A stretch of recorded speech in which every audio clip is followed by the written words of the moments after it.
Sairam multi-state विरोधात 30,26,671 रुपयाची फसवणूक केल्याप्रकरणी शिवाजीनगर पोलीस ठाण्यामध्ये गुन्हा दाखल करण्यात आला आहे। सदर घटना दिनांक 20/6/2024 पासून ते 1/7/2024 पर्यंत दुपारी 12 वाजेपर्यंत घडली आहे। म्हणून या प्रकरणी दिनांक 20/7/2024 रोजी 7:30 वाजण्याच्या दरम्यान सायंकाळी शिवाजीनगर पोलीस ठाण्यामध्ये गुन्हा दाखल करण्यात आला आहे।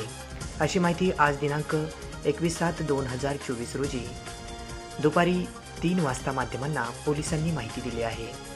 शिवाजीनगर पोलीस ठाण्याच्या हद्दीमध्ये असणाऱ्या Sairam multistate co-op credit society limited शाखा शाहूनगर पांगरी रोड बीड या शाखेमध्ये आरोपितांनी फिर्यादीला फसवणुकीच्या उद्देशाने Sairam urban multistate co-op credit society limited शाखा शाहूनगर पांगरी रोड बीड येथे मुदत ठेवी ठेवण्यासाठी जास्त व्याज मिळवण्याचे आमिष दाखवून Sairam urban multistate co-op credit society limited या शाखा शाहूनगर पांगरी रोड बीड येथे मुदत ठेव ठेवण्यास भाग पाडले व सदर ठेवीची मुदत पूर्ण झाल्यानंतर फिर्यादीस मुदत ठेव रक्कम आरोपितांनी न परत देता फिर्यादीची आर्थिक फसवणूक केली आणि हेतुपूर्वक फसवणूक करून विश्वासघात केला।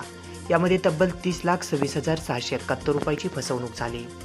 म्हणून या प्रकरणी फिर्यादी योगेश हनुमान गव्हाणे वय 37 वर्ष व्यवसाय वकील राहणार आदर्शनगर पांगरी रोड बीड यांच्या फिर्यादीवरून अध्यक्ष शाहीनाथ विक्रम परभणे वय अंदाजे 60 वर्ष, साधना शाहीनाथ परभणे वय अंदाजे 55 वर्ष, मुख्य कार्यकारी अधिकारी विनायक शाहीनाथ परभणे व वय अंदाजे 33 वर्ष राहणार माळवेज चौक MSEB ऑफिस समोर बीड, शाखा व्यवस्थापक श्री बनकर वय अंदाजे 58 वर्ष यांच्या विरोधामध्ये शिवाजीनगर पोलीस ठाण्यात कलम 318(4), 316(2), 316(5), 336(2), 338, 340(2) भारतीय न्याय दंड संहितासह कलम 3 व 4 नुसार शिवाजीनगर पोलीस ठाण्यात गुन्हा दाखल करण्यात आला।